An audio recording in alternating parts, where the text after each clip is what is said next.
The checkered gabardine overcoat still held the morning dew as David shook it and hung it up on the rail, just inside the foyer of the old stone mansard home at the end of the lane.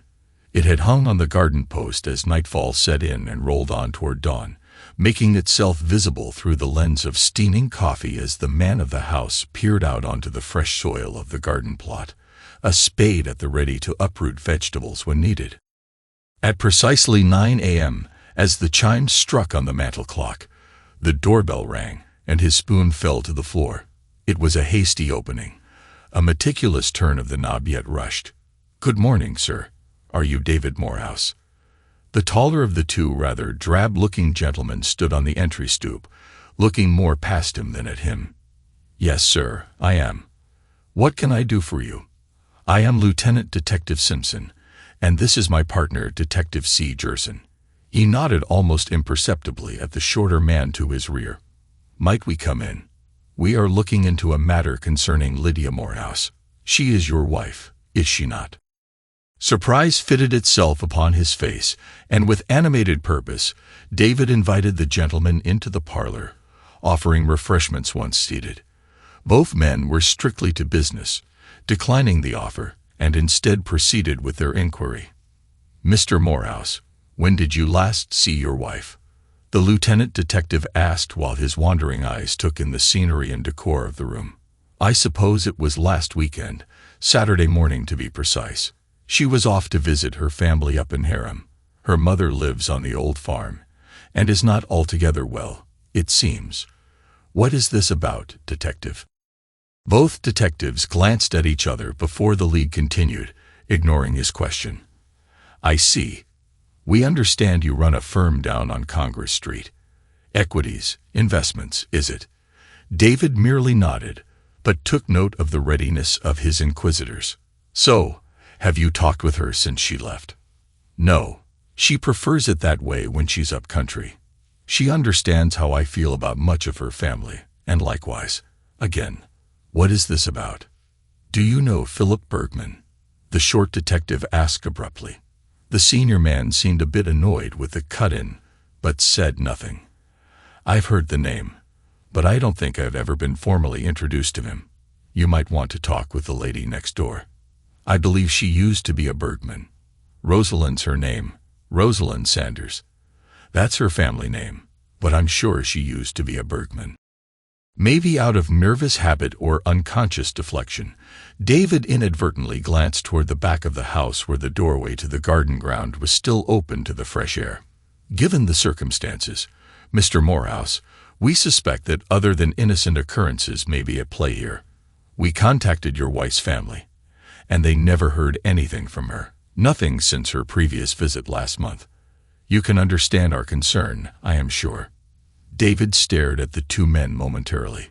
"Do you suspect this Philip Bergman fellow is having something to do with Lydia's absence?"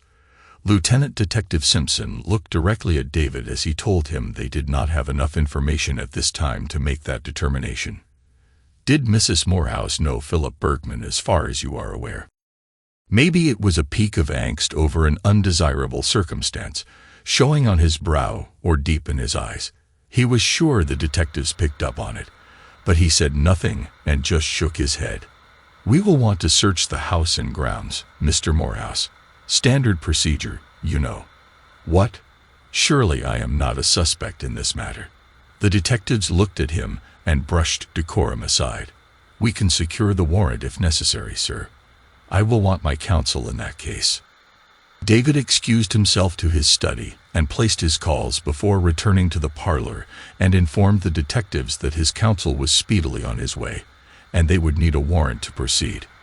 The two men just looked at each other, and the senior fellow excused himself to the front stoop, where he made his request for a warrant. Half an hour later, two more policemen arrived along with David's counsel, and the search and investigation continued. A fortnight previously, Lydia Morehouse sat perched on the wicker recliner positioned on Rosalind Sanders' sun porch, watching the couple consume themselves in sheer lust.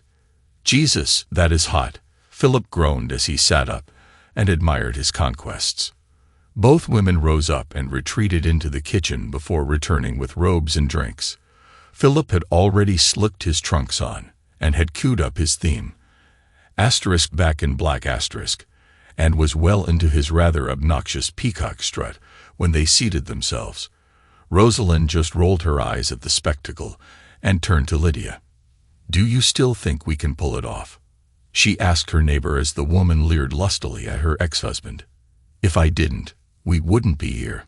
Besides, David is nothing but putty when it comes to me. If he had half the charisma Philip is swinging around, I'd keep him," Lydia replied as she dropped onto her hands and knees and made her way over to Philip. Rosalind watched the two of them, her ex taking full advantage of the woman from next door. It was his plan originally to seduce her and screw her senseless, or so he thought. That was one of his few talents. He could have sex all night. Outside of that, he was just worthless. But Lydia wanted him. She liked it. "Once we have the money, Philip will take care of the rest," Lydia said to Rosalind, as Philip rubbed his hands in glee. "$6 million, you said, right? Three-way split." Lydia looked at him and nodded approvingly. She wasn't always so calculating and wanton. There were the good years, she remembered, but it grew into something unsatisfying somewhere. There was greener grass, bigger rings, newer models. David was staid, so predictable, so boring. Then there was Philip. Philip with his everlasting stamina and his revelry switched set to eternity. He told her he'd kill for her, and she had a climax. Perhaps the sodden path began many years earlier up in Hiram, where her mother parked an old weather-beaten Airstream off behind the shed at her family's overgrown farm.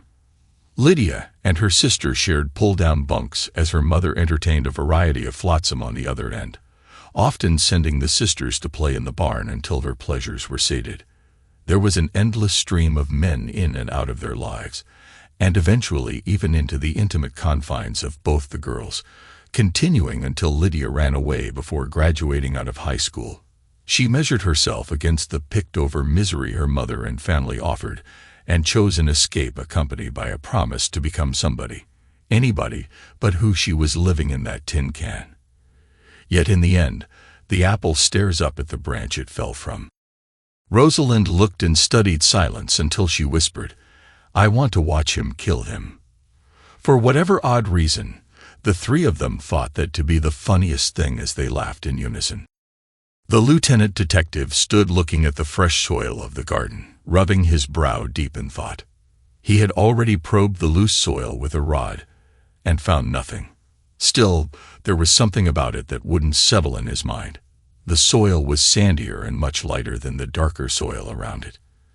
It was out of place. "You've been working in your garden a lot, Mr. Morehouse?" he asked.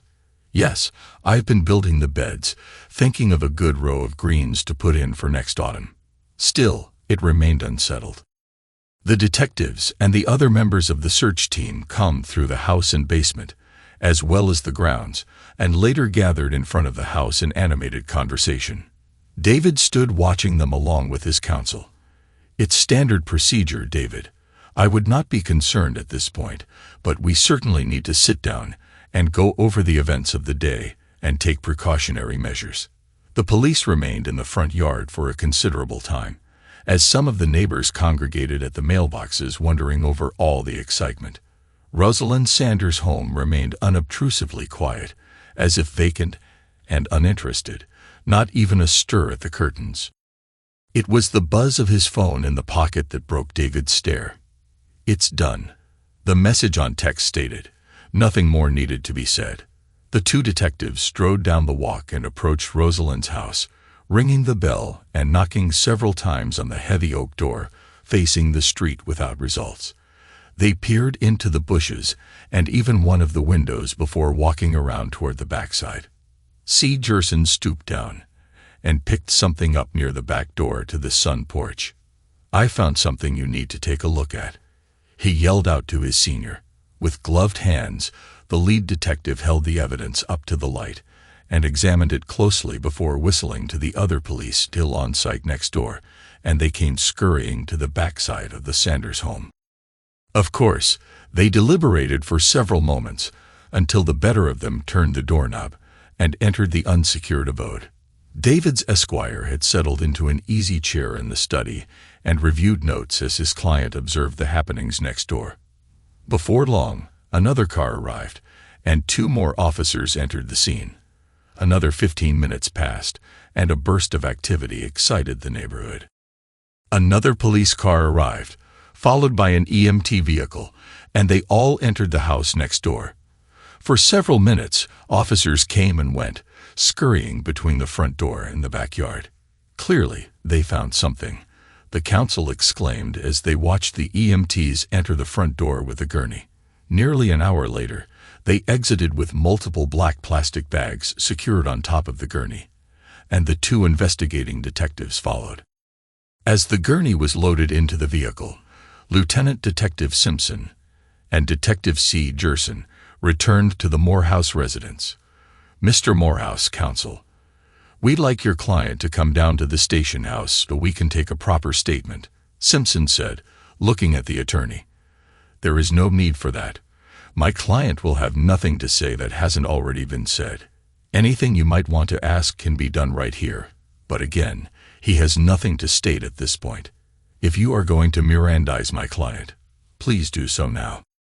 You know we can take him in and hold him," the shorter detective piped up while his senior scowled at him.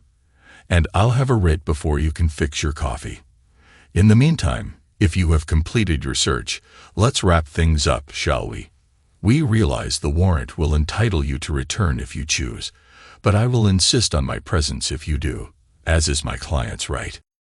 Both detectives were none too pleased at being dismissed so readily, but they knew as well as the counsel that there was no choice if Morehouse was not willing.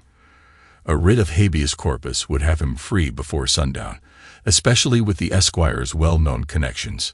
Still, Simpson pondered over gnawing thoughts. The fresh soil continued to provoke an interest, and there was something else. The home was modestly furnished in outward appearances, yet each piece, the choice of accent pieces, spoke refinement and wealth. The marble tray next to the divan was not a box store knockoff. The wealth was subtle, almost deliberately masked in simplicity. After years of police work, one thing the man knew: money is always a potential motivating factor to take into account in suspicious circumstances. And now the circumstances, at least next door, were more than suspicious. Body parts and a greater mystery would consume the detective's time at this point, and certainly there would be a return visit to the Morehouse residence. There were not just the body parts, but the mystery of who made the call and concerns that brought them out here in the first place. Lydia gazed at the specimen before her through eyes heavily lidded from the black hashish that Philip had crumbled up earlier. "Why did you bring him into the mix, Philip?" Rosalind asked while nodding at the man lying back on the bed. "None of your business, except I needed him. Besides, I'm paying him, not you." Lydia just shrugged. Whatever it takes to do it right. It was Wednesday afternoon, and the 4 of them were upstairs in the master bedroom of Rosalind's home making their final plans. "Are you going to gut him?" Rosalind asked her ex, almost salivating from the excitement the question posed. Lydia looked at her and contemplated her sick perversity. They were never originally going to kill David, instead planning on transferring the money and traveling to South America somewhere, maybe Uruguay. That was fine until they realized that only Lydia had a passport. Philip had outstanding warrants on him, and Rosalind was only interested in smoking and having sex and didn't care where. Lydia decided they would part company when it was over. Both of them were foolish people in any event. The best of plans never mesh well with foolishness and dope-addled minds. In this case, sex and dope were just substitutes for planning, and before they could formulate a coherent strategy, one or all of them were on their backs being ravaged by the other. It was a blood-simple mindset. Rosalind and Philip suggested killing him and disposing of the body, giving cause to think David had run off with the funds. Lydia shrugged and went along with it when it was suggested. Maybe it was the opium-laced hashish that did the thinking for her. In any event, they were here now and 2 days away from carrying out their dark scheme. "What do you mean? Am I going to gut him?" "It's not a thrill kill, you foolish woman," Philip sneered. Rosalind just pulled on her cigarette and blew smoke in his direction. Lydia pondered the past several days' activity. It had been easy to get the passwords, far easier than she thought.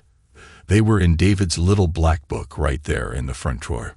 When it was done, she would have to erase her tracks, but she couldn't do that until the transactions were complete several minutes after the transfers.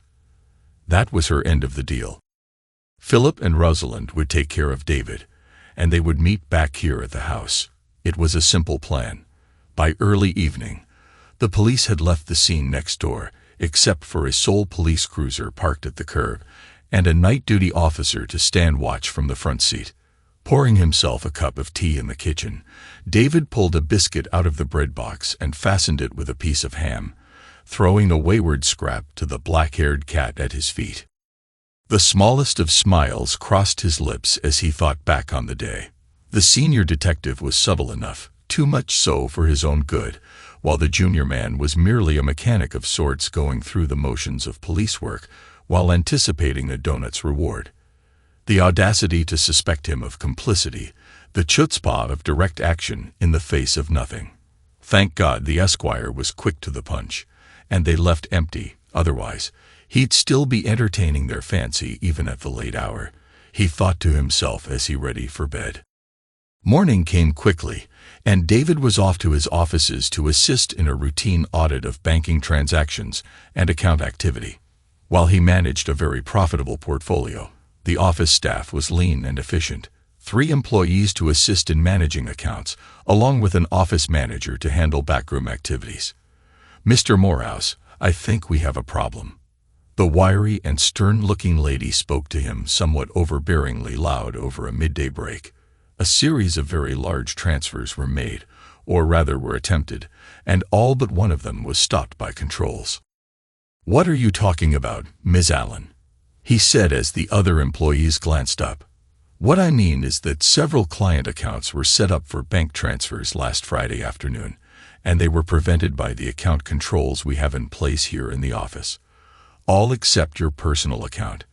That saw a transfer of $1.6 million, all to one Cayman Islands account set up by your wife, and it appears that account has since been emptied by subsequent transfers." A couple of hours later, David's counsel, one of the bank's directors, an auditor, an FBI special agent, and the 2 now familiar detectives were gathered in the office conference room discussing the new revelations. Lydia Morehouse had apparently gained access to the investment accounts and had attempted to abscond with nearly $18 million, and having been unable to do so, transferred only her husband's balance of $1.6 million. "Morehouse, you could have done this yourself." Detective C. Gerson spoke before his senior could act. The lieutenant detective just rolled his eyes and shook his head. "Why in the world would I do that? I'm sitting right here, and it's my money that is missing, not somebody else's," David replied with indignation as his counsel held his arm to keep the peace. "Mr. Morehouse, why would it take this long to discover the apparent theft?" Simpson asked. "I know I had not made any transactions Friday afternoon, and with Monday a holiday, I had not been in the office until today. I had client appointments on Tuesday and yesterday. Well, you know where I was. We do our account audits every Thursday. We are not a large operation." Simpson thought over the man's response and eventually settled on an agreement of sorts. It would make little sense for him to orchestrate a theft of his own money, and as the managing director of his firm, bypassing controls would have been his prerogative. It would seem at this point that all the evidence points toward the wife's complicity. The chime of his phone broke him from his study, and several minutes later he returned to his partner and David. "It seems Mrs. Morehouse's car was found in the long-term lot at the Manchester airport earlier this morning, and we are just being notified through the state police. I would say she would be the most likely person of interest and suspect at this point." "And the body found next door to Mr. Morehouse's residence?" David's counsel inquired. "Identified as the remains of Philip Berkman earlier today, and the remains of a second male victim whose identity is unknown," Simpson replied, stone-faced. "Not a pretty task at all. As for Rosalind Sanders, We have no idea where she is at the present. I'm not going to make too many assumptions here, but Ms. Sanders and Mrs. Morehouse could be involved together in this, or the two crimes may be completely separate occurrences. We just don't know until all of the evidence is processed by the state lab. Mr. Morehouse, I'm going to ask that you make yourself available for further inquiries if needed, and we will probably want to take a fresh look around both properties. The federal folks will be handling the wire fraud matters from this point on. David and his counsel agreed, of course, and the detectives gathered their materials while two FBI agents set up a processing center in the office boardroom. They had already traced the original wire and identified 6 transfers out of the Cayman accounts, each destined to another offshore account, and at this point untraceable. By the time the afternoon was concluded, Lydia Morehouse was a wanted suspect in 8 federal counts of wire fraud and embezzlement. Rosalind Sanders remained a person of interest in both the homicides in her home and as a potential accomplice in Lydia's crimes. Lydia made the evening news as David poured himself bourbon and threw a scrap at the cat. Seeing her picture on the screen was unsettling and satisfying. Unsettling in the sense of there being so many open questions, and satisfying to know he wasn't the suspect in these nefarious doings. Lydia could have done it. Maybe not 10 years ago when they first met, but now, yes, she could have done all these things. It seemed like yesterday, to quote the cliché, but it was a reasonable truism. Lydia was a regular bar patron down at the Montrose, a sipping club for the shirts and ties off Congress Street in the business district. She was a couple of steps up from a hooker and a ladder rung or 2 below a lady, yet she was well-mannered and held her drink well. She was also the best David had ever had by far, and between being intoxicated by body and her particular charming wit, the two of them were soon fast company. Lydia Morehouse was a beautiful woman in a roughshod manner, maybe 5 feet 6 inches in stocking feet, with full hips and lips always at the ready for a pout or smile. She tried going blonde for a while, but it detracted from her naturally fierce good looks. With smoky dark brown eyes, almond in appearance, and a sultry countenance, David was easily seduced. The two of them parlayed a quick romance into a profitable marriage, and as the business succeeded, the accoutrements of comfort found their way into most aspects of their relationship.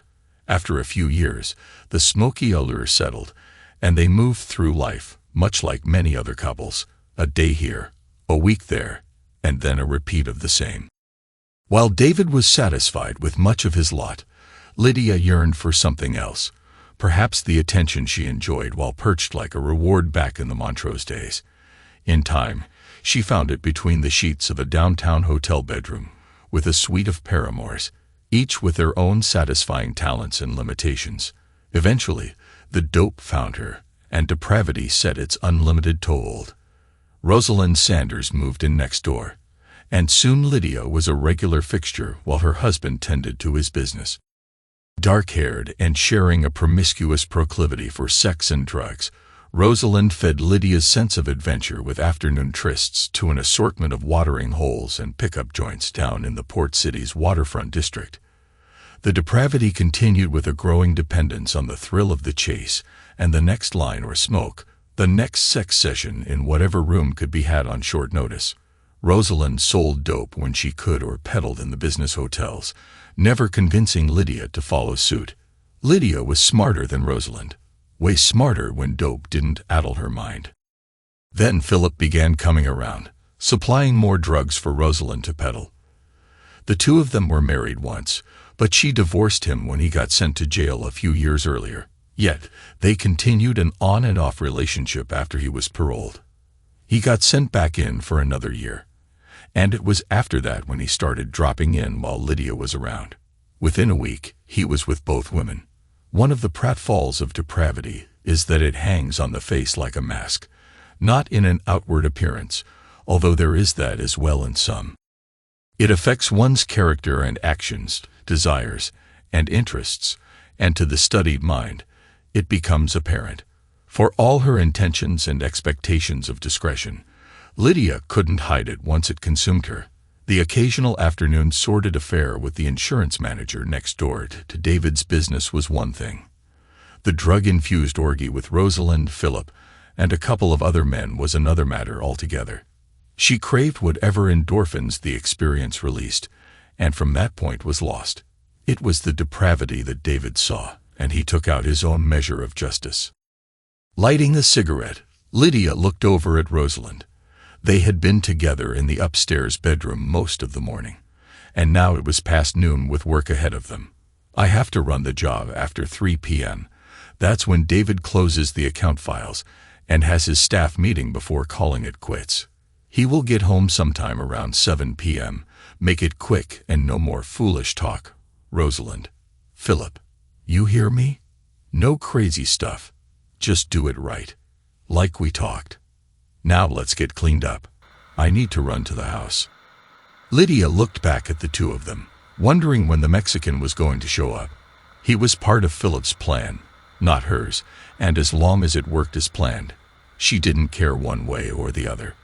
She had already decided this was the last time she'd see any one of them. She picked up her bag, walked back to her home, and grabbed a quick shower. The airline ticket lay on the end table as Lydia pulled up the accounts. Getting the passwords had been particularly easy. David had used the same passwords he used for his home computer.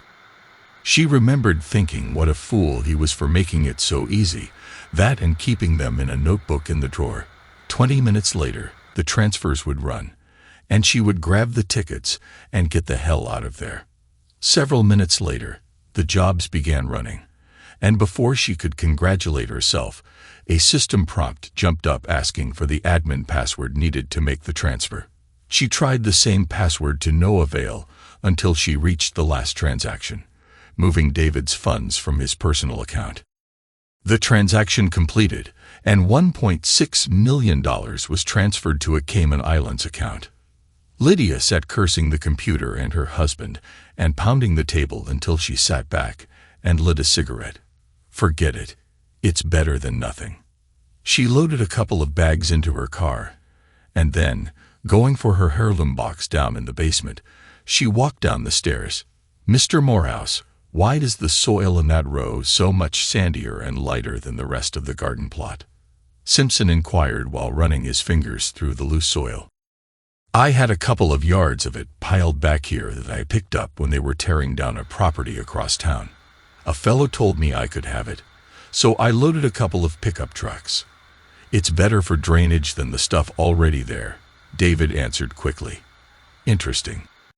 When they returned to the house, David offered the police officer refreshments, and this time he accepted. I see you are a lover of books, Mr. Morehouse. Yeats, Hawthorne, Welty, Poe, Chekhov, Eliot, Melville.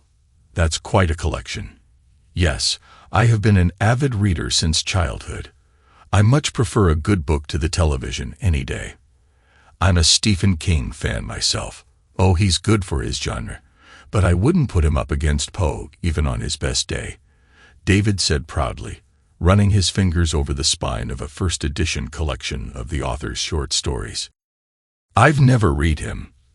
Like I said, I love King and that CIA spook author there. What's his name? Clancy.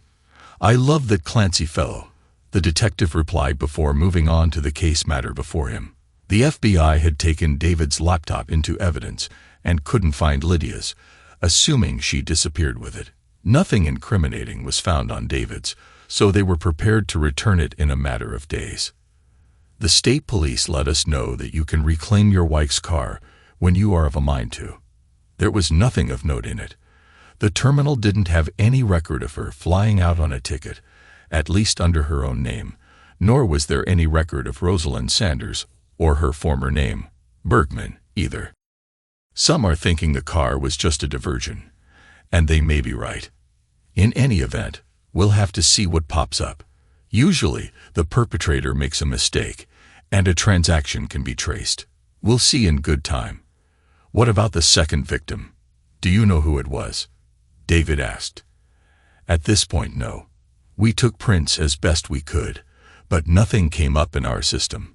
Might have been an illegal, as he was a Hispanic male. The detective wrapped up his business and returned to the house next door for a while before driving off. David watched from the parlor living room while sipping his tea. Being just a short walk off Congress Street, the Morehouse residence was an easy residential stroll to the bustling commercial district. In the 1920s, it was home to a somewhat nefarious fellow from Boston with connections to Old Ireland and the rougher working-class fellows of England's industrial Birmingham. He had started refurbishing the 19th-century postbellum residence in 1919 after returning from the Great War rather unscathed, and then the advent of 1920 changed all manner of things.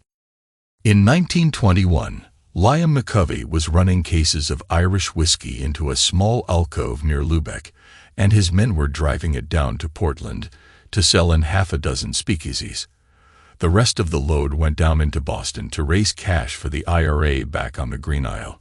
It wasn't long before the local police, with the help of federal cops, were raiding obscure warehouses around the city and putting a dent in both the supply and the moral freedom of McCovey's men.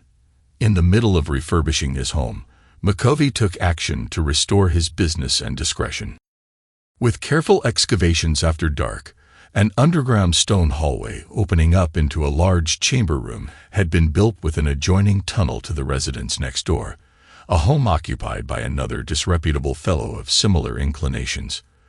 With patient craftsmanship, both ends had been fitted with secret passageways built behind what to the naked eye would be solid granite walls in the cellars of each home. The chamber had been deadened with baffling to keep the sounds of activity from prying ears. It served its purpose well in the Prohibition years, and many cases of whiskey and other contraband passed into its hallways until repeal came and put an end to its use. During the war years in the 1940s, the owners considered it a refuge should the Germans take Portland. A silly proposition, but it was readily available if needed. After that, it was merely a novelty and succumbed to memory before it was forgotten with the passing of generations. It was an old ledger book and binder found buried in the far attic that shed light on the innovation again, and David Morehouse toyed with his secret playroom like a kid in a candy store until it found a new purpose, one nefarious in design and fitting for the circumstances. The far end of the tunnel had been blocked off and backfilled with sandy loam for privacy concerns, but at one time it opened into the granite cellar of the Sanders house next door. Lydia's eyes were adjusting to the dim light in the chamber, trying to ascertain her whereabouts for the countless time. Walls of granite block and the slate tiles nestled in the sandy soil at her feet offered no clue other than the granite being similar to that in her own cellar and 1,000 others in town. An old tile water cistern sat in the corner of the chamber, collecting runoff from an obscure hidden source. "Comfortable?" a faintly familiar voice asked from the recesses of the darkened hallway. Without her full senses in order, Lydia couldn't determine whose voice called out to her. It just sounded familiar yet distant. The drops of water falling into the cistern distracted her like a cacophonous dull strike of a hammer against a flat surface, concurrently deafening and still. Who are you? Where am I?" she answered back in knowing futility. There was no answer. The shadowy figure just stood there, watching from his concealment. The metal shackles at her ankles were a reminder of her captivity, and she waited in vain for an answer. A moment later, he was gone, leaving her to the source of the single light and the symphony playing off the walls of the cistern. A sharp clang of a door closing against its frame surrendered the chamber to its solitude. Fear stalked her sensibilities, and irrationality fueled every thought. She had no idea how long she had been kept in her condition. It seemed like hours, but had actually been a couple of days. A small burlap bag had contained several tins of canned fish and biscuits, enough to sustain her over her short captivity, but barely so. The shackles kept her within the chamber, its chain anchored to a small mooring in the center of the room, with a wastepot sitting next to an opening in the floor that led to wherever it flowed. A bucket of water from the cistern was able to flush its contents. Lydia could peer into the dark tunnel leading to the Sanders house, but couldn't venture down it. All she could do at this point was scream and scream. She did until hoarse from the futile efforts. There is little point in that. It merely disturbs the rats. A voice spoke from the tunnel. It was clearer now, and she recognized it. Falling back, startled at the revelation. David, was all she could say as her eyes went white with fear. He entered the chamber with his wife trembling in the corner, shocked at the appearance. He wore canvas overalls with a leather butcher's apron, both smeared with blood, yellow kitchen gloves, and in his hands were two severed heads. Philip Bergman and his Mexican co-conspirator, with their dead eyes staring at the woman in the corner. She tried to scream, but there was nothing left to hear. "Well, a fine hello to you too."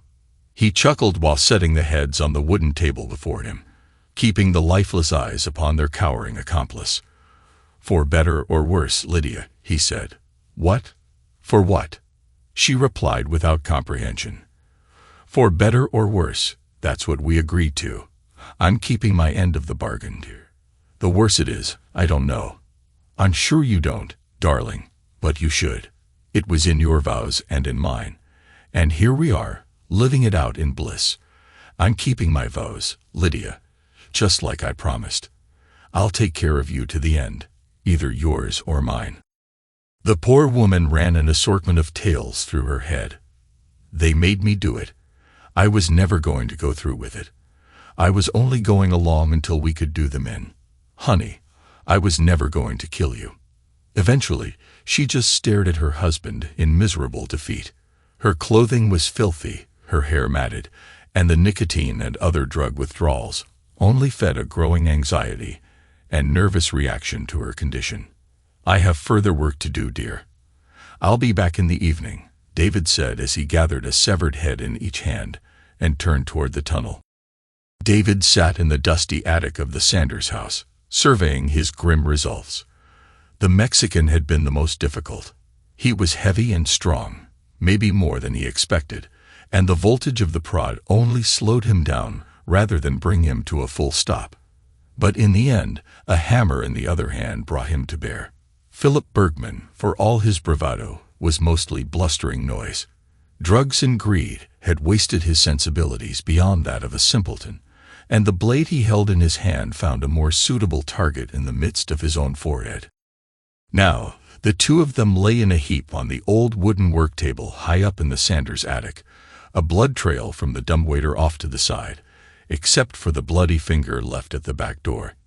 Each of the dismembered malefactors lay collected together, mingled in death as they mingled in life with the conniving women. Lydia was still sitting at the wooden table when David returned that evening, freshly cleaned from his efforts in settling matters with his antagonists. He walked over to one of the walls and, reaching up, removed a cover from what appeared to be a pipe or tube going up into the ceiling, about a foot wide. When done, he tossed a canvas bag at his wife, who continued to sit silently, afraid so much as to utter a single word, the vision of those heads in his hands rendering her silent. In it were a change of clothes and more tins of food along with her personal toiletries. "Whenever you see this bag drop, take the contents out and put the bag back on the hook. If you don't, it will be the last you receive." David looked at her with not even a glimmer of love in his eyes. She had been planning her theft and his murder for months. Yet there was the vow. For better or worse, and he'd keep his end of it whether she liked the consequences or not. With steel rods and concrete, David sealed the opening to the Sanders house from within the tunnel, shut the heavy wooden door granting access to the tunnel from the chamber, and locked it tight. He looked at her as she sat, not believing he would leave her in such conditions. She had clean clothing, her personal effects, notebooks and pens, even her glasses to put them to good effect. Over time, he'd give her more things, light bulbs, scissors to cut her hair, even a bottle of booze on occasion to sedate her misery. What he gave her in his mind was a sentence of life instead of death. 2 weeks after the grisly discoveries in the Sanders house, a woman's body was fished out of Casco Bay by a lobsterman pulling traps off the Sound. She had been in the water for a couple of days by appearances, and after an autopsy, it was determined that Rosalind Sanders had died of a drug overdose. How she got in the water remained a mystery, as well as where she had been the several days prior. Each of the cases remained open, and at one point, Lieutenant Detective Simpson paid another visit to the Morehouse residence to inquire as to whether or not he had heard anything from his wife. Drug dealers is what we suspect happened. A deal gone bad or bad blood somewhere. Bergman had been identified as a local supplier down in the port, and the guess is the Sanders woman met a foul end on her part. The Hispanic fellow? Who knows? Simpson explained. Mrs. Morehouse's family ever reach out? They might have heard something, although I suspect, given she's kin, they'd not be likely to share much, he added. David just shook his head, and with a bit more small talk, he bid his visitor to the door and took leave. He never talked with Simpson again, as the week's events settled into a routine. Every few days, he'd go out to the work shed between the two properties, and with a pallet jack, move the heavy workbench and chest off to the side, removing the casement cover underneath. A canvas bag would then be dropped on the line to the concealed chamber below, where Lydia Morehouse would hastily remove the contents. Lydia tried screaming up through the portal the first couple of times to David's amusement. It was merely a muffled scream up into the shed, and beyond it was little more than the shuffle of a blackbird's foot. Seeing the bag dragged up before she could empty it stifled any further outbursts. Over time, he brought down more comforts, an actual bed, a side table with a couple more lamps, even a radio at one point. It would never be a place of comfort, but it wasn't consigned to a grave either, at least not yet. After 6 months had passed, the door chime sounded early one evening, and David made haste to answer the door for his expected guests.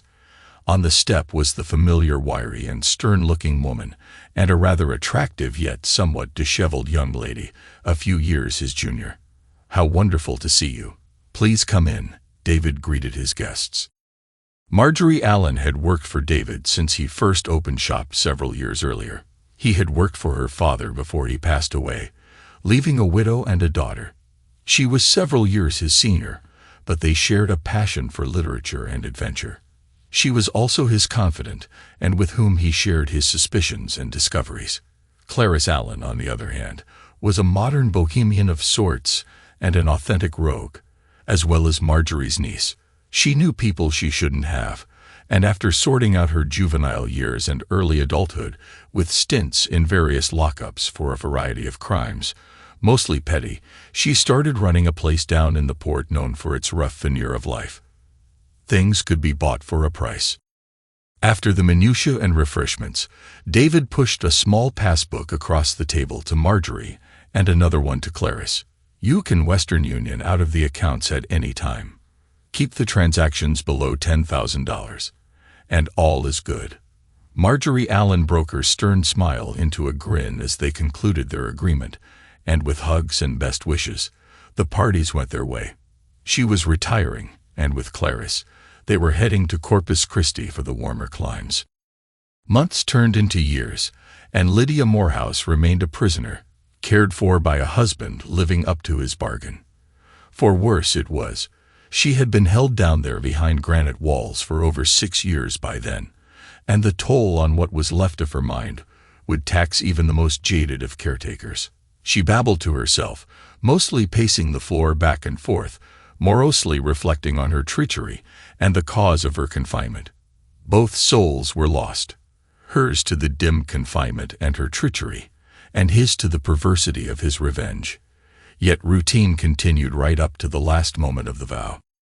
He was tired, unusually so, and as he trudged out to the work shed with the bag in hand, David had to pause to catch his breath.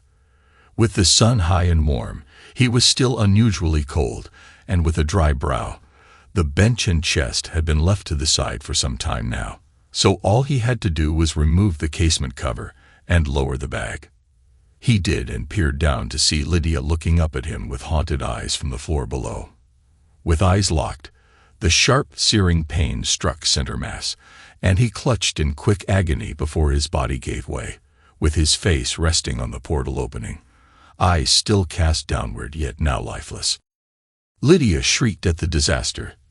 The scenario had played out so many times in her tattered mind. What if he leaves and never comes back, or is killed, or just dies? Now it was her reality as she screamed up the portal, thinking it might awaken her husband, her captor. With the door to the work shed open and David dead on the floor, there was no longer any for better or for worse. There was just finality.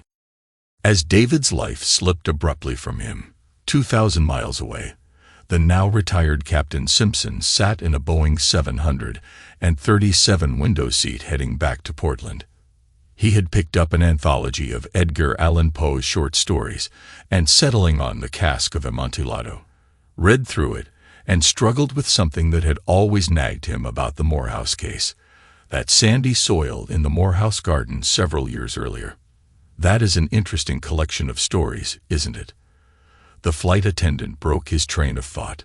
What an ingenious and cunning way to enact revenge, even if the offense might have been imaginary, bricking his adversary up in a wall. "What?" Simpson asked. "The story you are reading. It's about immurement, The Cask of Amontillado." "I'm sorry, I was an English major in college with a study in literature. I was always fascinated with how macabre and nearly foolproof Montresor's designs had been." The attractive attendant smiled and continued on her way, and Simpson thought back on his troubles. He just couldn't put his finger on it until now. He had seen that same soil around the cellar wall in both the Morehouse and Sanders residences, and now he knew what it might have meant.